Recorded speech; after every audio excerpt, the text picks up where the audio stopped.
공식 발표, 정몽규 대한축구협회장, AFC 회원협회위원회 부위원장 선임, 2027년까지.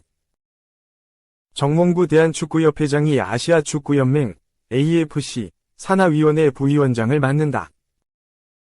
대한축구협회는 19일 보도자료를 통해 정몽규 대한축구협회 회장이 오는 2027년까지 AFC 산하 상설위원회인 AFC 회원협회위원회, AFC 어소시에이션즈 커미티, 부위원장을 맡는다, 라고 발표했다.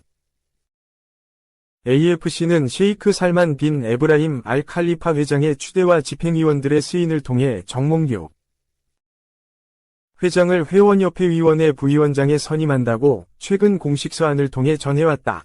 임기는 2027년까지다. 16개 상설위원회 중 하나인 해당 위원회는 AFC와 회원국 협회의 관계 관련 사안을 모니터링하고 논의하는 위원회로 현재 하쳔 하이다르 레바논 축구협회장이 위원장을 맡고 있다. 한편 정몽규 회장은 지난 5월 AFC 총회에서 AFC 최고 위결기구인 집행위원회 위원으로 선출된 바 있다. 2. 영국에서도 순차박 논쟁은 못 참지. 한국 최고는 선 오른쪽 화살표 2위 차범근, 3위 박지성, 홍병보 감독은 6위. 한국 축구팬이라면 누구나 들어봤을 법한 순차박 논쟁은 영국에서도 관심을 갖고 있었다. 순차박 논쟁은 손흥민, 차범근, 박지성 중 누가 한국 축구 역사상 최고인지 순위를 정하는 내용이다.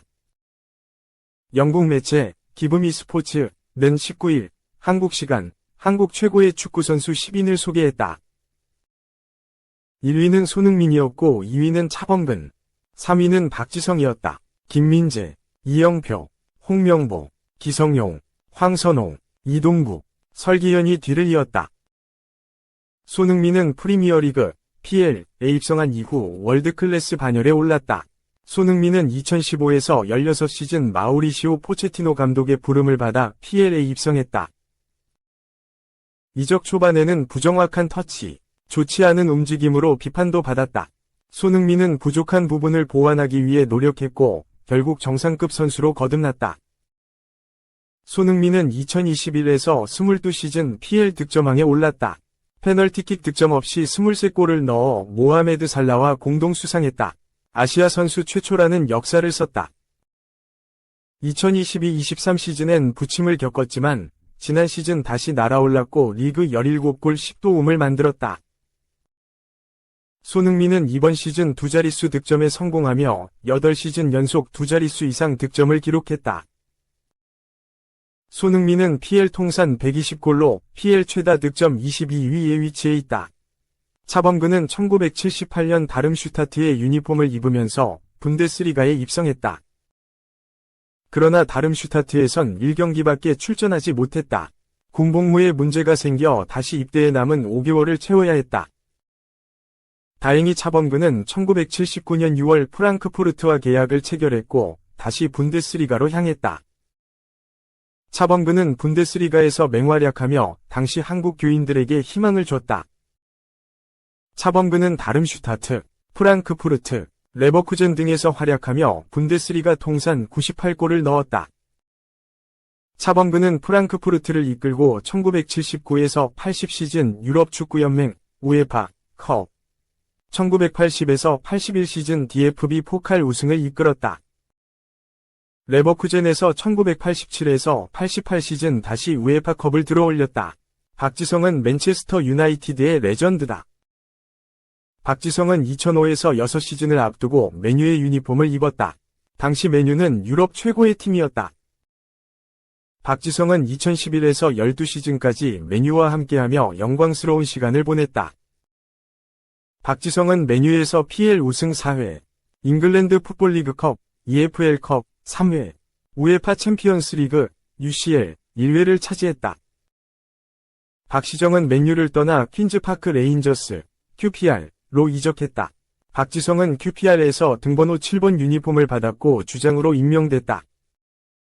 손흥민이 이번 시즌 토트넘 호스퍼의 주장이 되기 전 PL 한국인 최초 주장은 박지성이었다. 한편 현재 한국 대표팀의 지휘봉을 잡은 홍명보 감독은 6위에 위치했다.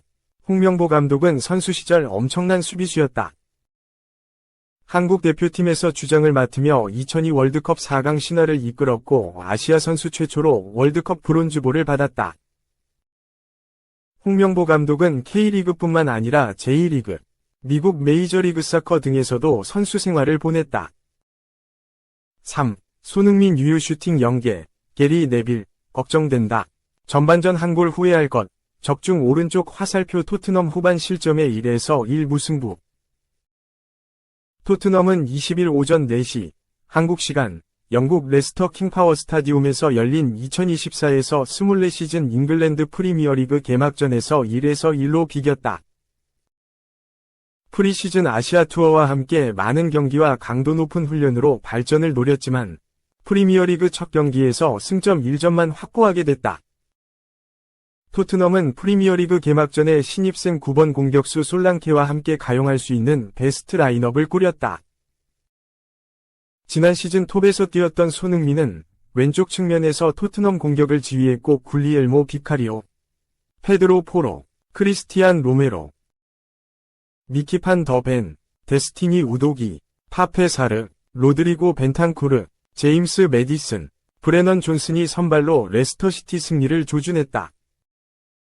손흥민은 주 포지션에서 가벼운 몸놀림으로 레스터시티 수비를 흔들었다. 전반 8분 손흥민이 꽤 먼 거리에서 솔랑케 머리에 택배 크로스를 시도했다.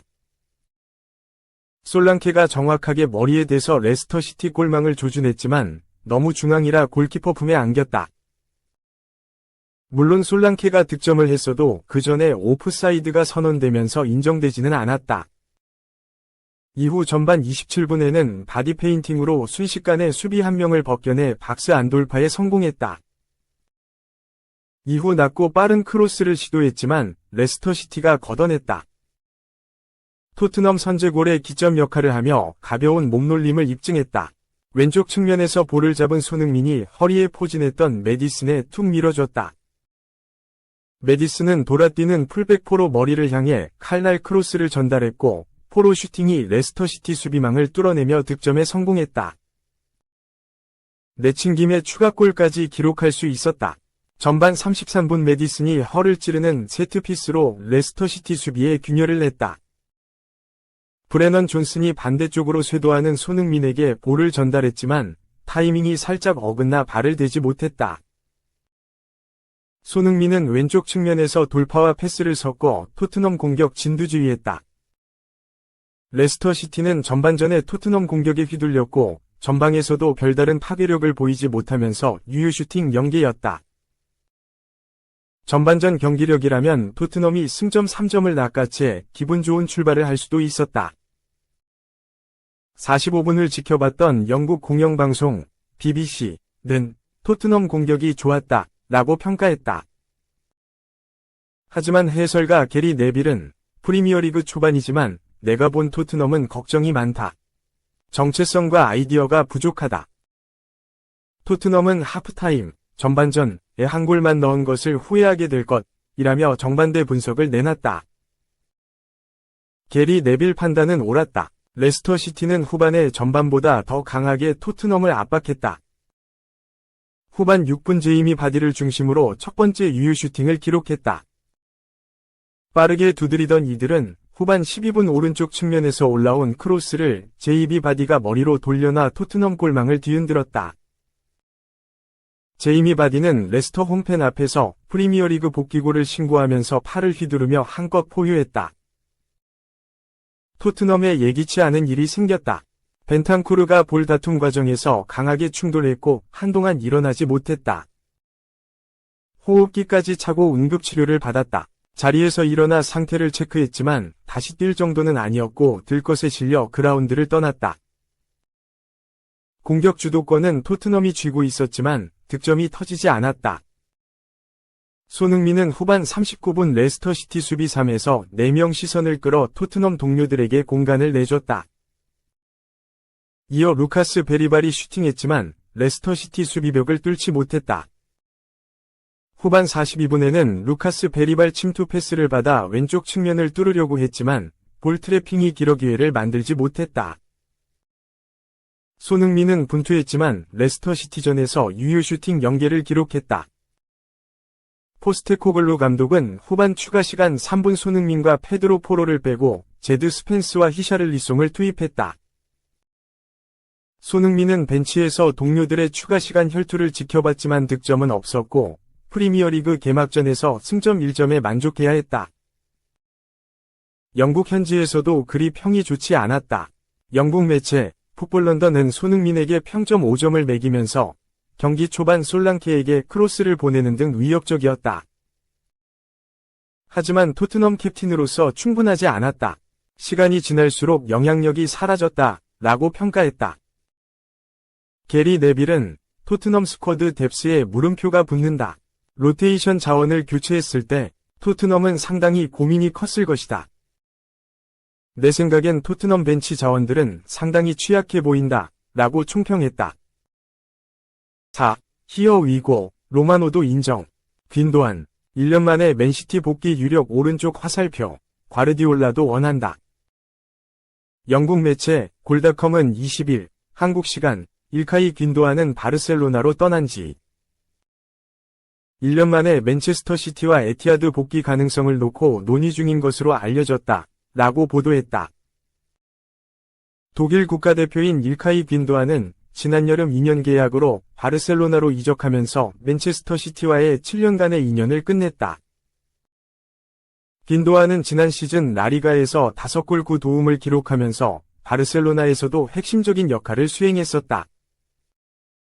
과르디올라 감독은 지난 여름에 마테우스 누녜스와 마테오 코바치치를 영입하여 빈도안을 대체하려 했지만 두 선수 모두 팀의 빈도안만큼의 영향력을 발휘하지 못했고 특히 리더로서 팀에 끼친 영향은 미미했다. 영국 매체 스포츠 바이블은 지난 5월 펩 과르디올라 감독과 맨체스터 시티는 이번 시즌 빈도안이 떠나는 것을 알아차렸다. 감독은 그의 존재감, 플레이, 영향력을 그리워하고 있다. 그를 대체하기 위해 영입한 선수들은 그를 있게 만들지 못했고 맨시티는 재계약에 집착하지 않은 것을 후회하고 있다 라고 밝혔다. 그들은 이어서 펩은 그를 떠나보내고 싶지 않았지만 맨시티는 차분하게 빈도안의 이적을 받아들였었다. 맨시티는 곧바로 미드필더진의 공허함을 알아차렸다 라고 덧붙였다. 하지만 빈도안은 1년 만에 다시 맨시티로 돌아올 수 있는 기회가 생겼다. 빈도안은 지난 시즌 차비 감독 체제에서 꾸준히 활약했지만 이제 이적을 고려할 수 있게 되었다. 바르셀로나의 새로운 감독인 한지 플릭은 이미 빈도안과 클럽에서의 미래에 대해 이야기를 나눴다고 인정했다.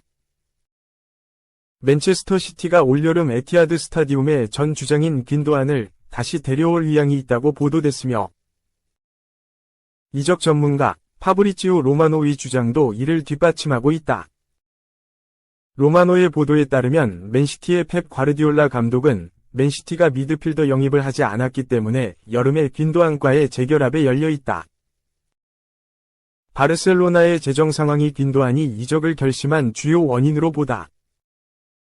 바르셀로나는 아직 5,100만 파운드, 약 884억 원, 위 세 선수 다니 올모와 계약을 체결하지 못했으며 이번 빈도안의 매각으로 다니 올모를 등록할 수 있을 것으로 보인다. 여름 이적 기간 종료까지 2주도 채 남지 않은 상황에서 바르셀로나와 맨체스터 시티 모두 이번 여름에 거래를 마무리하려면 서둘러야 할 것이다. 빈도안은 1년 만에 맨시티로 돌아오고 싶어 하는 것으로 알려져 있다. 5. 축구대표팀서 이미지 좋은 선수, 보복성, 비매너 플레이로 비난 폭발 중.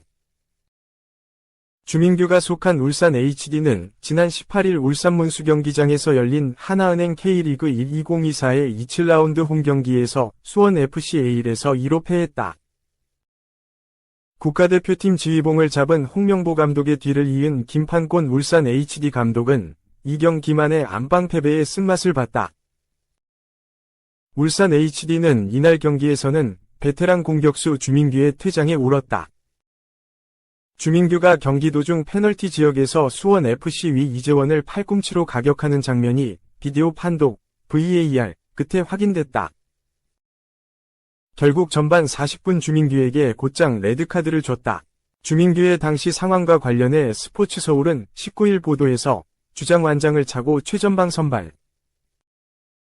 공격수로 뛴 주민규는 전반 38분 상대 페널티 박스 부근에서 자신을 마크한 이재원의 얼굴을 향해 팔꿈치를 강하게 내리쳤다. 주심은 비디오 판독을 거쳐 다이렉트 퇴장 명령을 내렸다 라고 전했다.